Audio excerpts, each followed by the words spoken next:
I first of all would like to thank Mark for inviting me once again to participate in your series of activities, especially in bringing Asia to Europe. Uh, Sitting there, we thought with Professor Hinton, what is Asia? What is East Asia? What really do you mean when you say Asia? Well, the Asian Development Bank, which is situated in Manila, has very, very clear ideas when they talk about Asia. They have North Asia, they have Northeast Asia, they have West Asia, they have Central Asia, but I won't complicate your map. I'll just stick to Southeast Asia because that's where I belong. I'm particularly pleased also to share with you what is going on in our area of the world through the development of the region through what is known as soft power and cultural diplomacy. And perhaps this is what was not said for in the initial discussion. Really, if you look back at what has kept the peace in the region, especially our region, Southeast Asia, it has been this soft power relationships with the countries that comprise the ASEAN region. And we like to make sure that you know what I'm talking about. These are the countries of Southeast Asia, and these are the countries of the ASEAN group of countries. And as you can see, you have Brunei, Darussalam, you have the Philippines, you have Laos, Vietnam, Malaysia, Indonesia, Singapore, Cambodia, Thailand, and Myanmar. Of course, in Europe, they insist to call it Burma, but in Asia, as the Burmese people want to call it, we call it Myanmar. ASEAN is represented by a logo, and this is part of our branding exercise. For some years, while I was Director General of ASEAN in the Philippines, we had debates on how the logo should look like. When we were initially 5, that was very easy. So you have one rice stalk and 2 rice stalks at the sides. Then we became 6, so we added 3 on one side and 3 on another side. When we became 10, there was a very strong move to change the logo. I said, why do you have to change the logo? It looks okay. He says, well, it looks like a fat lady trying to make her waist a little bit smaller than what it really is. But I said, well, that's open to interpretation. But I think, don't start imagining what you're seeing. But I think the rice stalks are very typical of the region. We are 10 countries that eat rice 3 times a day. So that should be able to explain why we stuck to this logo of the 10 rice stalks. What happens when we have 1 more or 2 more? I would like to think that it will stay 10 for a while, at least perhaps in my lifetime, because managing 10 is already quite a problem for us, and it has its advantages.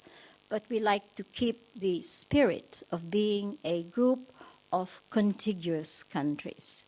And this is what I'm going to talk about. The first 5 members of ASEAN, of course, known as the founding fathers, are Indonesia, Malaysia, Philippines, Singapore, and Thailand. Now, how did we get started? I think this is where you would see the effect of what soft power or cultural diplomacy had to do with the way we evolve as a regional grouping. I'm told, and documents document this, said that these 5 ministers decided to get together in Bangkok in 1967. They had known each other in many other regional groupings, but the regional groupings that we used to belong to were not really our own idea. they came from outside the region. We had the Southeast Asia Treaty Organization, which was a very military kind of a grouping. We had Mafilindo, we had ASA. And finally, 5 gentlemen decided, why don't we get together, just 5 of us, and see what we can do to bring our 5 countries together on an initiative that is strictly ours, with an agenda that is strictly ours. So they first went to play golf. That's what ASEAN people always do when there's a problem. They play golf, and after creating some kind of a comfort zone, they sat down in the evening and said, let's have a declaration. So who's going to do it? Well, normally we assign it to the host country. Not only do you pay the dinner bill, you also make the declaration. So they sat down with their assistants and drew up a 2-page declaration. Think that this was a declaration. It was not a legal instrument or a paper that gave a juridical personality to ASEAN. It was the expression of intentions. 3 things that they decided to include in that declaration. First, they expressed a common determination not to allow disputes between and among them to develop into conflict. If you know your Southeast Asian history, there had been periodic conflicts, mainly border conflicts between and among these countries. Philippines had a border problem with Malaysia over North Borneo. Thailand had a border problem with the southern Thailand with Malaysia. And of course the border problem between Indonesia and parts of the Philippines as well, but not very, very serious. And of course you saw the birth of Singapore, which came out of Malaysia. So first they decided, let's not fight over what we consider our internal disputes. Second, let's work for common purposes. And this gave rise to a major word in ASEAN relationship, which is cooperation. Let's work together on whatever issues we would like to decide to do. And thirdly, in view of the situation in Southeast Asia at that time, they decided to avoid being involved in the competition of the big powers that were jockeying for position in Southeast Asia. Remember, this was the time of the Vietnam War. The Philippines was used as a staging airport. Clark Air Base was a major center for sending out troops. Thailand also had its bases that were feeding into the American presence engagement in Vietnam.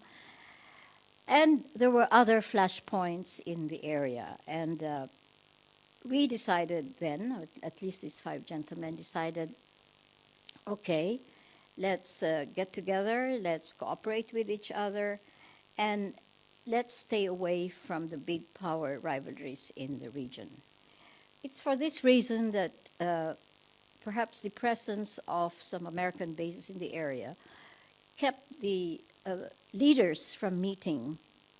They just relied on the foreign ministers, and it was not until 6 or 7 years later that the leaders decided to meet because of this situation where some members were being used for other purposes of the powers that had interests in the region.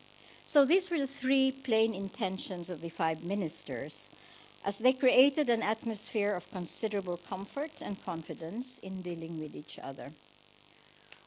On its 40th year, which we celebrated in 2007, 40 years. Some people say life begins at 40. ASEAN decided to formalize the organization by agreeing to a charter rather than a treaty. I always like to tease our European colleagues when we said, you know, we saw how you had all these difficulties with the treaty. So we learn from your mistakes. We just have a simple charter, and we let the summit leaders get together, and it was signed in a wonderful island in the Philippines called Cebu. I suppose nobody objected to that whole atmospherics of agreeing to a charter that will give a legal and a juridical personality to the organization. In spite of the absence of such a legal document, I think the spirit to move on, in keeping with the original agreement of the 5 foreign ministers, continued. So the charter came, we had big celebrations, but it didn't really change much of the relationship. We kept at it, except that now the UN recognizes us as a legal organization, and perhaps that helps. Why did we not do this from the beginning? You know, I remember having entered the Foreign Service in those years. We could not speak about we could not utter the word integration in ASEAN. This was a no. I remember that word because I made my master's degree on the myth of integration in ASEAN. So I spoke about it and researched about it, and you could sense that there was still a lot of suspicion between and among the countries of the region that they did not allow the word integration into the vocabulary of the meetings of ASEAN. However, we had all the cooperation agreements, we had all the intentions to work together, but in the atmosphere of what we call friendly persuasion. We did not vote on issues. We agreed on them. If somebody disagreed, he just kept quiet. Isn't that nice? But if somebody's quiet, then we sense that there is some objection. So what do? We play golf. We come back, everybody's talking, and we make it. I think, I've been with ASEAN for 40 years of my career, and I know how we managed these situations, that whenever you have an idea, you tell 2 or 3, and they carry on, and the rest will agree. Because there was no such formality in the way we evolved, there was no legal instruments except, of course, the declaration, which was not really legal because it was a declaration.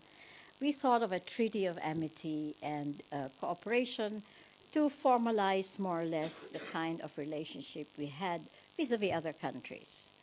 It was not really to bind us together, but in terms of giving us a personality, not necessarily legal, vis-a-vis the rest of the world.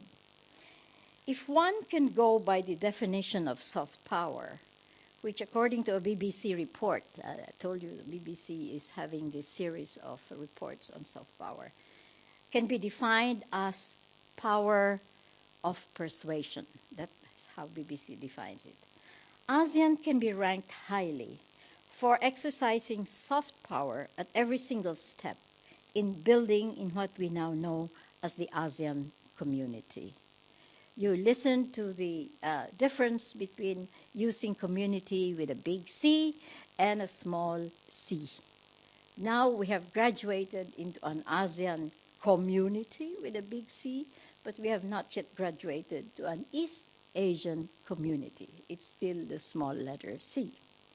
So how did ASEAN grow from a simple declaration of intentions to the most successful regional organization in Asia today? You have to forgive me, I'm not very shy when I say this, but I think it is the most successful regional organization you can find in Asia today, and perhaps with due respect to the EU, perhaps second to the EU. To substantiate this statement, let me give you a few reference points to remember. As I've said, there are 10 countries that are geographically contiguous to each other. There are some countries in the region that had wanted to join us, but they are not physically, I mean, we don't share borders, therefore it does not comply with what we thought as physically contiguous. You have to be part of that regional, within reach kind of geographic situation. Our total population is 592 million, very close to that of the European Union. The difference is that we are a young region. 49 or 50%, nearly 50% of our population is between 20 to 50 years age group. So that makes a slight difference, I think, with the European Union. Our GDP of US 1.491.691 million. What is that, trillion? And we have maintained, I believe, a positive rate of growth even at the height of the financial crisis. A great leader, perhaps a little note on the financial crisis that had recently taken place. Perhaps it's because we learned our lessons earlier from our 1997 financial crisis.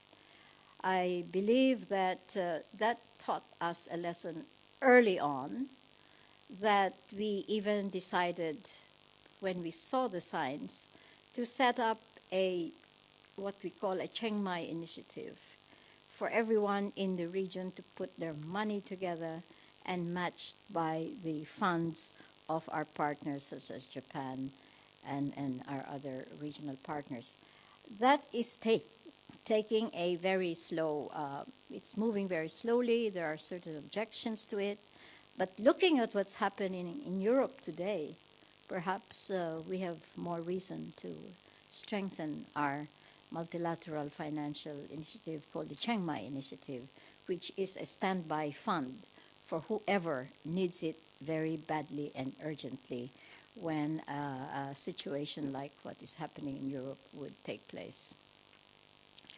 One of the great leaders of ASEAN, Lee Kuan Yew, once said that in order to understand the present and anticipate the future, one must know enough of the past, enough to have a sense of history of a people. I think this is very true when you try to explain what ASEAN is today. Let me therefore give you a picture of the group of 10 countries that comprise the regional grouping of ASEAN. Historically, colonial regimes determined the shape of what we know today as Southeast Asian nations. Indonesia was colonized by the Dutch. Brunei, Malaysia, and Singapore colonized by the British. The Philippines by the Americans, and Cambodia, Laos, and Vietnam by the French. So you can see that that diversity of backgrounds which we had. Only Thailand remained Thailand, ruled by a Thai royalty. Moreover, race, ethnicity, and religion, as well as territorial disputes, straddled national boundaries, which really made nation building within each country, even within each country, rather challenging. However, one should not forget that Southeast Asians had been interacting with each other even before the colonial powers came, through trade, cultural exchanges, and human contacts. You know, are there Germans in the crowd? I like to speak about Philippine-German relations. And they said, how did our relations start? Well, I said, it started in 1521. They said, what? You mean the Germans were there in 1521? I said, no. Magellan, who was then an explorer, was a Portuguese, Ferdinand Magellan, of course. He went to the Portuguese king and said, look, let's beat the Spaniards. Let's try to look for a shorter way to get to the Spice Islands. Portuguese king said, sorry, I don't have money. Go to the Spanish king. You might have better luck. So he went to the Spanish king, and Queen Isabella said, well, I have some money. I'll give you the ships, but I don't have the rest of the funds to take you there. I give you 5 or 6 ships, but that's all. But there is a guy in Augsburg, Germany, who can perhaps lend you the money. So he went to Augsburg and met Jakob Fugger. And Jakob Fugger lent him the money, and that's how Philippine-German relations started. I like to go all the way back to history, but I thought there was some relevance to that. Indeed, Southeast Asia is a far more diverse group of nations than what you find in Europe. We are so diverse in many ways, such as race and ethnicity, as I've said, in the role of religion in political as well as social life, in the legal and political systems and modes of governance, in levels of economic development and approaches to development, in values as well as in historical experiences, culture, and so many other differences. So why, you may ask, with all these differences, did ASEAN decide to get together? Perhaps the following words of one of the founders could readily explain the raison d'etre of ASEAN. And I quote Tanat Koman, a former foreign minister of Thailand. He said to Reuters, this is one of these press agencies, why did we do this? He says, we want to be free. We do not want to be under the influence of anyone large or small. We do not want to depend on the outside world. We want to depend on each other and every one of us. In other words, we try to create conditions of mutual help to ensure our future destiny, and we have tried to work out, and we will try to work out our problems among ourselves. So I thought that might encapsulate why we got together. It was not really just to play golf, but to really get together for something for the region. It's interesting that when you look at bilateral symmetry in ASEAN, which has become a norm in the meeting of the leaders of ASEAN, in a small meeting, you can know exactly who is speaking, even if you're blindfolded. It's not in the accent, it's how we approach problems. Whenever there is an issue on the table, the Philippines in those days readily would speak out, perhaps because English was our second language, so we are prepared to speak out more openly. Philippines would say, yes to whatever is the issue, but what is the legal basis for it? This reflects the background that we have. With the American regime, it was a very legalistic society. Everything had to have a legal basis. I think this is part of the American way of thinking. You must have a legal basis for what you do. I don't know if we need more lawyers, but perhaps this is one of the things that we have learned from our colonial relationship. And the second speaker would say, yes, but what is the philosophy behind it? You can almost guess who that is. If you know Southeast Asian history, you would know who is speaking. Any guess? Indonesia. Indonesia is a very philosophical culture. Whenever they speak of positions, they talk about the Pancasila. I think this is something you would be interested to learn about understanding our region. Pancasila are guidelines, guideposts in how one should behave, how one should think, thinking of community. And the third speaker will say, okay, perhaps we assigned it to committees. Can you guess which one of the 5? Well, they say that the Thais like to divide and rule. Perhaps you see that in the yellow shirts and the red shirts today. I don't know. But this is the impression that we have. And the fourth speaker would say, yes, but I have to ask my home office for clear instructions. Guess what it is? Vietnam was not a member then. That was Malaysia. Malaysia had very strict rules coming from the Home Office. I suppose part of the British influence in their foreign service as well. And the fifth, last to speak among the 5 original members, yes, but what do we get out of it anyway? Guess who that is? The pragmatic Singaporean.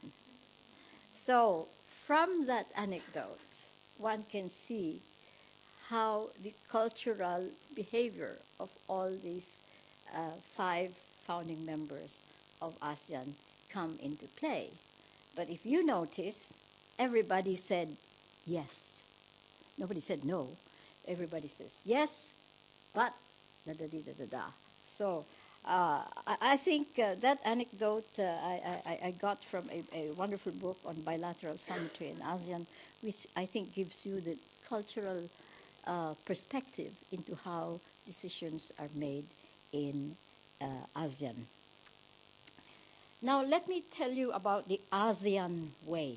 This is, in a way, notorious among our colleagues in the region. But whenever we cannot explain something, when we cannot justify something, we say, sorry, that's the ASEAN way. And it has to be accepted as such. The diversity I have presented within and among the nations, coupled with the long isolation from one another, as well as the circumstances of the formation of the group and the state of relations among them at the time of its creation, shaped the characteristics of the association and set what has become to be known as the ASEAN way. What is the ASEAN way? Well, we try to define it in 3 ways. It is the common preference in advancing our causes through informality, loose arrangements, rather than treaties and formal agreements. Perhaps a note to update you on this, we have learned a little bit from perhaps our European colleagues that as we move on, we found the need for some formality, such as the ASEAN Free Trade Agreement, to which we all have subscribed. But if you look at the way this evolved, they were agreed upon without having a document. Secondly, it is the dependence on personal relations among leaders, ministers, and officials, and on peer influence.